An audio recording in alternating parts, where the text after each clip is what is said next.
ओम नमो भगवते वासुदेवाय। स्वागत है आप सभी का हमारे चैनल पर। आज के इस वीडियो में आप सुनेंगे श्री सत्यनारायण व्रत की कथा। पूर्णिमा के दिन किया जाने वाला श्री सत्यनारायण का व्रत सभी प्रकार की मनोकामनाओं को पूर्ण करने वाला है। अगर व्रत नहीं भी कर सकते तो भी कथा तो अवश्य सुननी चाहिए। कथा सुनने मात्र से ही भगवान श्री सत्यनारायण की कृपा प्राप्त होती है और सभी प्रकार के कष्ट दूर होकर जीवन में सुख और शांति की स्थापना होती है। तो आइए शुरू करते हैं श्री सत्यनारायण व्रत की कथा। लेकिन कथा आरंभ करने से पहले आपसे एक ही आग्रह है, अगर अभी तक आपने चैनल को सब्सक्राइब नहीं किया है, पहली बार चैनल पर आए हैं तो चैनल को सब्सक्राइब करके बेल आइकन पर क्लिक कर लीजिए और अगर कथा पसंद आती है तो लाइक करके औरों को भी शेयर करिए। तो आइए शुरू करते हैं श्री सत्यनारायण व्रत की कथा। बोलिए सत्यनारायण भगवान की जय। श्री सत्यनारायण व्रत कथा। प्रथम अध्याय। एक समय नैमिषारण्य तीर्थ में शौनक आदि 88,000 ऋषियों ने श्री सूत जी से पूछा, हे प्रभु, इस कलयुग में वेद विद्या रहित मनुष्यों को प्रभु भक्ति किस प्रकार मिलेगी तथा उनका उद्धार कैसे होगा? इसलिए हे मुनि श्रेष्ठ, कोई ऐसा तप कहिए जिससे थोड़े समय में पुण्य प्राप्त हो और मनवांछित फल मिले। वह कथा सुनने की हमारी इच्छा है। सर्वशास्त्र ज्ञाता श्री सूत जी बोले, हे वैष्णवों में पूज्य, आप सबने सर्व प्राणियों के हित की बात पूछी है।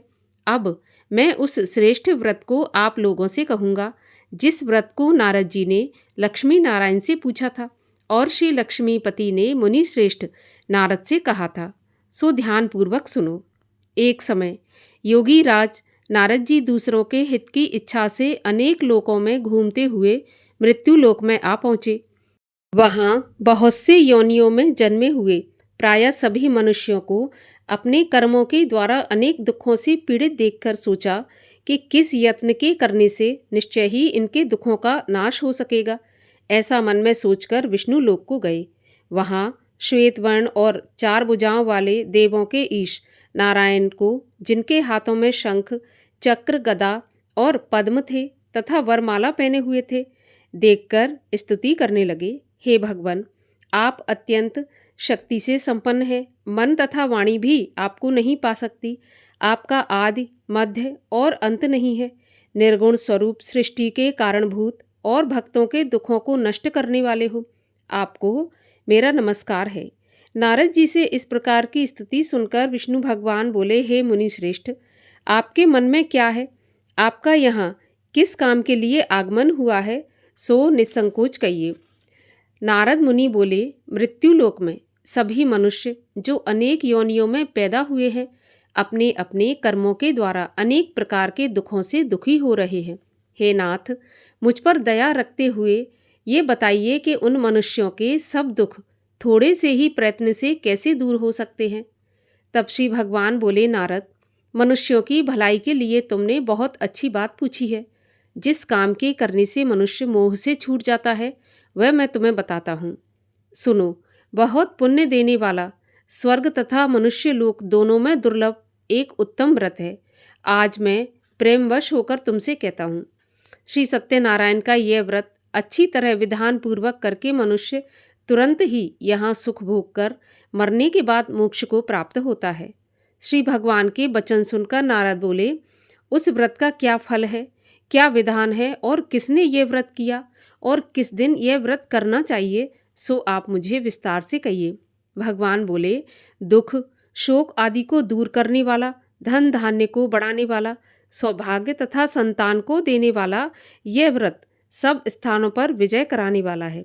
भक्ति और श्रद्धा के साथ किसी भी दिन मनुष्य श्री सत्यनारायण की शाम के समय ब्राह्मणों और बंधुओं के साथ धर्मपरायण होकर पूजा करे। भक्ति भाव से नैवेद्य, केले के फल, घी, दूध और गेहूं का चूर्ण सवाया लेवें। गेहूं के अभाव में साठी का चूर्ण, शक्कर तथा गुड़ लें और सब भक्षण योग्य पदार्थ जमा करके भगवान को अर्पण कर देवें तथा बंधुओं सहित ब्राह्मणों को भोजन करावें। तत्पश्चात स्वयं भोजन करें। नृत्य, गीत आदि का आचरण कर श्री सत्यनारायण भगवान को स्मरण करता हुआ समय व्यतीत करें। इस तरह व्रत करने पर मनुष्यों की इच्छा निश्चय ही पूरी होगी। विशेषकर कली काल में भूमि पर यही मोक्ष का सरल उपाय है। प्रथम अध्याय समाप्त हुआ। द्वितीय अध्याय। सूत जी बोले, ऋषियों, जिसने पहले समय में इस व्रत को किया है उसका इतिहास कहता हूँ, सो ध्यान से सुनो। सुंदर काशीपुरी नगरी में एक अति निर्धन ब्राह्मण रहता था। वह भूख प्यास से बेचैन हुआ नित्य ही पृथ्वी पर घूमता था। ब्राह्मणों से प्रेम करने वाले भगवान ने ब्राह्मण को दुखी देखकर बूढ़े ब्राह्मण का रूप धर उसके पास जाकर आदर के साथ पूछा कि हे ब्राह्मण, नित्य दुखी पृथ्वी पर क्यों घूमता है? हे श्रेष्ठ ब्राह्मण, यह सब मुझे बताओ, मैं सुनना चाहता हूँ। तब ब्राह्मण बोला कि मैं बहुत निर्धन ब्राह्मण हूँ, भिक्षा के लिए पृथ्वी पर घूमता हूँ। हे भगवान, यदि आप इसका उपाय जानते हो तो कृपा करके बताइए। बूढ़ा ब्राह्मण बोला कि सत्यनारायण भगवान मनोवांछित फल देने वाले हैं, इसलिए हे ब्राह्मण, तू उनका पूजन कर, जिसके करने से मनुष्य सभी दुखों से मुक्त होता है। ब्राह्मण को व्रत का सारा विधान बताकर बूढ़े ब्राह्मण का रूप धारण करने वाले श्री सत्यनारायण भगवान अंतर्ध्यान हो गए। जिस व्रत को बूढ़े ब्राह्मण ने बताया है मैं उसको करूँगा, ऐसा निश्चय करने पर उसे रात में नींद नहीं आई। वह सवेरे ही उठा, श्री सत्यनारायण भगवान के व्रत का निश्चय कर भिक्षा के लिए चल पड़ा।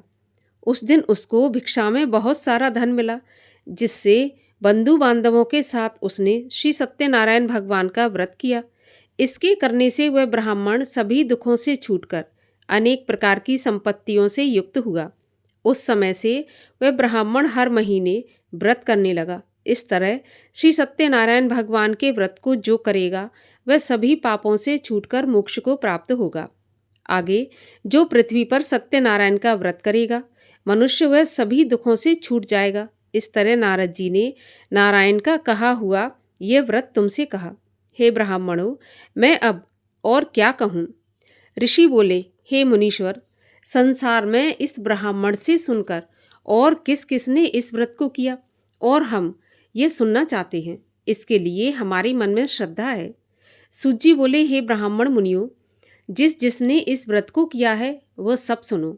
एक समय एक ब्राह्मण धन और ऐश्वर्य के अनुसार बंधु बांधवों के साथ व्रत करने को तैयार हुआ। उसी समय एक लकड़ी बेचने वाला लकड़हारा बूढ़ा आदमी आया और बाहर आकर लकड़ियों को रखकर ब्राह्मण के मकान में गया। प्यास से दुखी लकड़हारा उनको व्रत करते देखकर ब्राह्मण को नमस्कार करके कहने लगा कि आप ये क्या कर रहे हैं और इसके करने से क्या फल मिलता है, कृपा करके मुझे बताइए। तो ब्राह्मण ने कहा, सभी मनोकामनाओं को पूरा करने वाला यह श्री सत्यनारायण भगवान का व्रत है। इसकी ही कृपा से मेरे यहाँ धन धान्य आदि की वृद्धि हुई है। ब्राह्मण से इस व्रत के बारे में सारी जानकारी प्राप्त करके लकड़हारा बहुत प्रसन्न हुआ। चरणामृत ले और प्रसाद खाने के बाद अपने घर को गया। लकड़हारे ने मन में इस प्रकार का संकल्प किया कि आज गांव में लकड़ी बेचने से जो धन मिलेगा उसी से श्री सत्यनारायण देव का उत्तम व्रत करूंगा। ऐसा मन में विचार कर बूढ़ा ब्राह्मण लकड़ियां अपने सिर पर रखकर जिस नगर में धनवान लोग रहते थे वह ऐसे सुंदर नगर में गया। उस दिन वहां पर उन लकड़ियों का दाम पहले दिनों से चौगुना मिला। तब वह बूढ़ा लकड़हारा दाम लेकर और अति प्रसन्न होकर पके केले की फली, शक्कर, घी, दूध, दही और गेहूं का चूर्ण इत्यादि श्री सत्यनारायण देव के व्रत की कुल सामग्रियों को लेकर अपने घर आया। फिर उसने अपने भाइयों को बुलाकर विधि विधान के साथ भगवान जी का पूजन और व्रत किया। उस व्रत के प्रभाव से बूढ़ा लकड़हारा धन, पुत्र आदि से संपन्न हुआ और संसार के समस्त सुख भोग कर वैकुंठ को प्राप्त हुआ। दूसरा अध्याय समाप्त हुआ। तृतीय अध्याय। सूत जी बोले, हे मुनियों, अब आगे की कथा कहता हूँ सो सुनो। पहले समय में उल्कामुख नाम का एक बुद्धिमान राजा था। वह सत्यवक्ता और जितेंद्रिय था। प्रतिदिन देव स्थानों में जाता और गरीबों को धन देकर उनके कष्ट दूर करता था। उसकी पत्नी कमल के समान मुख वाली और सती साध्वी थी। भद्रशिला नदी के तट पर उन दोनों ने श्री सत्यनारायण देव का व्रत किया। उस समय में वहाँ एक साधु वैश्य आया। उसके पास व्यापार के लिए बहुत सा धन था। वह नाव को किनारे पर ठहराकर राजा के पास गया और राजा को व्रत करते हुए देखकर विनम्रता से पूछने लगा कि हे राजन, भक्ति युक्त चित्त से आप यह क्या कर रहे हैं? मेरी सुनने की इच्छा है, सो यह आप मुझे बताइए। राजा बोला, हे साधु, अपने बांधवों के साथ पुत्र आदि की प्राप्ति के लिए यह महाशक्तिवान श्री सत्यनारायण भगवान का व्रत और पूजन किया जा रहा है। राजा के वचन सुनकर साधु आदर के साथ बोला, हे राजन, मुझे इसका विधान बताएं। मैं भी आपके कथन के अनुसार इस व्रत को करूँगा, क्योंकि मेरे भी कोई संतान नहीं है और इससे निश्चय ही मुझे संतान की प्राप्ति होगी। राजा से सारा विधान सुन व्यापार से निवृत्त हो वह आनंद के साथ अपने घर गया। साधु ने अपनी स्त्री से संतान देने वाले उस उत्तम व्रत का समाचार सुनाया और कहा कि जब मेरी संतान होगी तब मैं इस व्रत को करूँगा। साधु ने ऐसे वचन अपनी स्त्री लीलावती से कहे। एक दिन उसकी स्त्री लीलावती पति के साथ आनंदित हो सांसारिक धर्म में प्रवृत्त होकर भगवान सत्यनारायण की कृपा से गर्भवती हो गई और 10वें महीने उसके गर्भ से एक सुंदर कन्या का जन्म हुआ। दिनों दिन वह कन्या इस तरह बढ़ने लगी जैसे कि शुक्ल पक्ष का चंद्रमा बढ़ता है। कन्या का नाम कलावती रखा गया। तब लीलावती ने बड़े ही मीठे शब्दों में अपने पति से कहा कि हे नाथ, आपने जो संकल्प किया था कि भगवान का व्रत करूँगा, अब आप उसे करिए। साधु बोला, हे प्रिय, मैं इस व्रत को कलावती के विवाह पर करूँगा। इस प्रकार अपनी पत्नी को आश्वासन देकर वह नगर को चला गया। कलावती पिता के घर में बड़ी हो गई। साधु ने जब नगर में सखियों के साथ अपनी पुत्री को खेलते देखा तो तुरंत ही दूत बुलाकर कहा कि मेरी पुत्री के लिए कोई सुयोग्य वर देखकर लाओ। साधु की आज्ञा पाकर दूत कंचन नगर पहुंचा और वहां पर बड़ी खोज और देखभाल करके लड़की के लिए सुयोग्य वणिक पुत्र को ले आया। उस सुयोग्य लड़के को देखकर साधु ने अपने बंधु बांधवों सहित प्रसन्न चित्त अपनी पुत्री का विवाह उसके साथ कर दिया। किंतु दुर्भाग्य से विवाह के समय भी वह उस व्रत को करना भूल गया। इससे श्री सत्यनारायण भगवान क्रोधित हो गए और श्राप दिया कि तुम्हें दारुण दुख प्राप्त होगा। अपने कार्य में कुशल साधु बनिया अपने दामाद सहित समुद्र के पास स्थित रत्नपुर नगर में गया और वहां दोनों ससुर दामाद चंद्रकेतु राजा के उस नगर में व्यापार करने लगे। एक दिन भगवान श्री सत्यनारायण की माया से प्रेरित कोई चोर राजा का धन चुराकर भागा जा रहा था, किंतु अपने पीछे राजा के दूतों को आता देखकर चोर ने घबराकर भागते हुए राजा के धन को वहीं पर चुपचाप रख दिया जहां वे दोनों ससुर जमाई ठहरे हुए थे। जब दूतों ने उस साधु वैश्य के पास राजा के धन को रखा देखा तो वे दोनों को बांधकर ले गए और बड़ी प्रसन्नता से दौड़ते हुए राजा के पास जाकर बोले, महाराज, ये 2 चोर हम पकड़कर लाए हैं। इन्हें देखकर आप आज्ञा दें कि इनके साथ क्या करें। तब राजा की आज्ञा से उनको कठिन कारावास में डाल दिया गया और उनका सारा धन छीन लिया। श्री सत्यनारायण भगवान के श्राप द्वारा उनकी पत्नी भी घर पर बहुत दुखी हुई और घर पर जो कुछ धन रखा था उसे चोर चुरा कर ले गए। शारीरिक और मानसिक पीड़ा तथा भूख प्यास से अति दुखी हो अन्न की चिंता में कलावती एक ब्राह्मण के घर गई। वहां उसने श्री सत्यनारायण भगवान का व्रत होते देखा। फिर कथा सुनी और प्रसाद ग्रहण करके रात को घर आई तो माता ने कलावती से पूछा, पुत्री, तुम इतनी देर तक कहाँ थी? कलावती बोली, माँ, मैंने एक ब्राह्मण के घर श्री सत्यनारायण भगवान का व्रत होते देखा है। कन्या के वचन सुनकर लीलावती भगवान के पूजन की तैयारी करने लगी। लीलावती ने परिवार और बंधुओं के सहित श्री सत्यनारायण भगवान का पूजन किया और वह वर मांगा कि मेरे पति और दामाद शीघ्र ही घर आ जाएं। साथ ही प्रार्थना की कि हम सबका अपराध क्षमा करो। श्री सत्यनारायण भगवान इस व्रत से संतुष्ट हो गए और राजा चंद्रकेतु को स्वप्न में दिखाई दिए और कहा, राजन, दोनों वैश्य को प्रातः ही छोड़ देना और उनका सारा धन जो तुमने ग्रहण किया है उन्हें वापस दे देना, नहीं तो तेरा राज्य, धन, पुत्र आदि सब नष्ट कर दूंगा। राजा से ऐसा वचन कहकर भगवान अंतर ध्यान हो गए। प्रातःकाल राजा चंद्रकेतु ने सभा में अपना स्वप्न सुनाया फिर दोनों बड़े पुत्रों को कैद से मुक्त करके सभा में बुलाया। दोनों ने आते ही राजा को नमस्कार किया। राजा मीठे वचनों से बोला, हे महानुभावों, भावी वर्ष ऐसा कठिन दुख प्राप्त हुआ है, अब तुम्हें कोई भय नहीं। ऐसा कहकर राजा ने उनको नए नए वस्त्र आभूषण पहनाए और उनका जितना धन लिया था उससे दुगना धन देकर आदर के सहित उनको विदा किया। दोनों वैश्य अपने घर को चल दिए। तृतीय अध्याय समाप्त हुआ। चतुर्थ अध्याय। सूत जी बोले, वैश्य ने मंगलाचार करके यात्रा आरंभ की और अपने नगर को चला। उनके थोड़े दूर निकलने पर दंडी वेशधारी श्री सत्यनारायण देव ने उनसे पूछा, हे साधु, तेरी नाव में क्या है? अभिमानी वणिक हंसता हुआ बोला, दंडी, आप क्यों पूछ रहे हो? क्या धन लेने की इच्छा है? मेरी नाव में तो बेल और पत्ते भरे हैं। वैश्य का कठोर वचन सुनकर भगवान ने कहा, तुम्हारा वचन सत्य हो। दंडी ऐसा कहकर वहां से चले गए और कुछ दूर जाकर समुद्र के किनारे बैठ गए। दंडी के जाने पर वैश्य ने नित्य क्रिया करने के बाद नाव को ऊंची उठी देखकर अचंबा किया और नाव में बेल आदि देखकर मूर्छित होकर जमीन पर गिर पड़ा। फिर मूर्छा खुलने पर अत्यंत शोक करने लगा।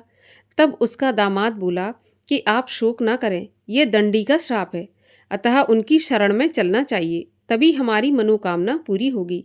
दामाद के वचन सुनकर वह दंडी के पास पहुंचा और अत्यंत भक्ति भाव से नमस्कार करके बोला, मैंने जो आपसे असत्य वचन कहे थे उसको आप क्षमा करें। ऐसा कहकर महान शोकातुर हो रोने लगा। तब दंडी भगवान बोले, हे वणिक पुत्र, मेरी आज्ञा से बार बार तुम्हें दुख प्राप्त हुआ है, तू मेरी पूजा से विमुख हुआ है। साधु बोला, हे भगवान, आपकी माया से मोहित ब्रह्मा आदि भी आपके रूप को नहीं जान पाते, अब मैं अज्ञानी कैसे जान सकता हूँ? आप प्रसन्न होइए, मैं अपनी सामर्थ्य के अनुसार आपकी पूजा अवश्य करूँगा। मेरी रक्षा करो और पहले के समान नौका में धन भर दो। उसके भक्ति युक्त वचन सुनकर भगवान प्रसन्न हो उनकी इच्छा के अनुसार वरदान देकर अंतर्ध्यान हो गए। तब उन्होंने नाव पर आकर देखा कि नाव धन से भरी हुई है। फिर वह भगवान सत्यनारायण का पूजन करके साथियों सहित अपने नगर को चला। जब अपने नगर के निकट पहुंचा तब दूत को घर भेजा। दूत ने घर पहुंचकर उसकी स्त्री को नमस्कार करके कहा कि साधु अपने दामाद सहित इस नगर के पास आ गए हैं। ऐसा वचन सुनकर साधु की स्त्री ने बड़े हर्ष के साथ सत्यदेव का पूजन करके पुत्री से कहा, मैं अपने पति के दर्शन को जाती हूँ, तू पूजा समाप्त करके शीघ्र आना। माता के ऐसे वचन सुनकर कलावती प्रसाद छोड़कर पति के पास गई। प्रसाद की अवज्ञा के कारण सत्यदेव ने रुष्ट हो उसके पति को नाव सहित पानी में डुबो दिया। कलावती अपने पति को ना देखकर रोती हुई जमीन पर गिर गई। इस तरह नौका को डूबा हुआ और कन्या को रोता देखकर साधु दुखी होकर बोला, प्रभु, मुझसे या मेरे परिवार से जो भूल हुई है उसे क्षमा करो। उसके दीन वचन सुनकर सत्यदेव प्रसन्न हो गए और आकाशवाणी हुई, हे साधु, तेरी कन्या मेरे प्रसाद को छोड़कर आई है, इसलिए इसका पति अदृश्य हुआ है। यदि वह घर जाकर प्रसाद खाकर लौटे तो इसे अपने पति के दर्शन अवश्य मिलेंगे। ऐसी आकाशवाणी सुनकर कलावती ने घर पहुंचकर प्रसाद खाया। फिर उसने आकर पति के दर्शन किए। फिर साधु ने बंधु बांधवों सहित सत्यदेव का विधि पूर्वक पूजन किया। उस दिन से वह प्रत्येक पूर्णिमा को सत्यनारायण का पूजन करने लगा। फिर इस लोक का सुख भोग कर अंत में स्वर्ग लोक को गया। चतुर्थ अध्याय समाप्त हुआ। पांचवा अध्याय। सूत जी बोले, हे ऋषियों, मैं और भी कथा कहता हूँ, सो सुनो। प्रजा पालन में लीन तुंगध्वज नाम के एक राजा था। उसने भी भगवान का प्रसाद त्याग कर बहुत दुख पाया। एक समय वन में जाकर वन्य पशुओं को मारकर बड़ के पेड़ के नीचे आया। वहाँ उसने ग्वालों को भक्ति भाव से बांधवों सहित श्री सत्यनारायण की पूजा करते देखा। राजा देखकर भी अभिमानवश वहाँ पर नहीं गया और न नमस्कार ही किया। जब ग्वालों ने भगवान का प्रसाद उसके सामने रखा तो वह प्रसाद को त्याग कर अपनी सुंदर नगरी को चला गया। वहाँ उसने अपना सब कुछ नष्ट पाया तो वह जान गया कि यह सब भगवान ने किया है। तब वह विश्वास कर ग्वालों के समीप गया और विधि पूर्वक पूजन करके प्रसाद खाया तो सत्यदेव की कृपा से पहले जैसा था सब कुछ वैसा ही हो गया। फिर दीर्घ काल तक सुख भोग कर मरने पर स्वर्ग लोक को गया। जो मनुष्य इस परम दुर्लभ व्रत को करेगा, भगवान की कृपा से उसे धन धान्य की प्राप्ति होगी। निर्धन भी धनी हो और बंदी बंधन से मुक्त होकर निर्भय हो जाता है। संतानहीनों को संतान प्राप्त होती है और सब मनोरथ पूर्ण होकर अंत में वैकुंठ धाम को जाता है। जिन्होंने पहले इस व्रत को किया है, अब उनके दूसरे जन्म की कथा कहता हूँ। वृद्ध शतानंद ब्राह्मण ने सुदामा का जन्म लेकर मोक्ष को पाया। उल्कामुख नाम का राजा दशरथ होकर वैकुंठ को प्राप्त हुआ। साधु नाम के वैश्य ने मूरध्वज बनकर अपने पुत्र को आरे से चीरकर मोक्ष को प्राप्त किया। महाराज तुंगध्वज ने स्वयंभू होकर भगवान में भक्ति युक्त हो कर्म करके मोक्ष की प्राप्ति की। पंचम अध्याय समाप्त हुआ। बोलिए सत्यनारायण भगवान की जय। और आइए अब करते हैं सत्यनारायण भगवान की आरती। ओम जय लक्ष्मी रमणा, स्वामी जय लक्ष्मी रमणा, सत्यनारायण स्वामी जनपातक हरणा। ओम जय लक्ष्मी रमणा, रत्न जड़ित सिंहासन अद्भुत छवि राजे, नारद करत निरंजन घंटा ध्वनि बाजे। ओम जय लक्ष्मी रमणा, प्रकट भये कलि कारण, द्विज को दर्श दियो, बूढ़ा ब्राह्मण बन कर कंचन महल कियो। ओम जय लक्ष्मी रमणा, दुर्बल भील कराल, इन पर कृपा करी, चंद्रचूड़ एक राजा, तिनकी विपत्ति हरी। ओम जय लक्ष्मी रमणा, वैश्य मनोरथ पायो, श्रद्धा तज दीनी, सो फल भोग्यो प्रभु जी, फिर स्तुत कीन्ही।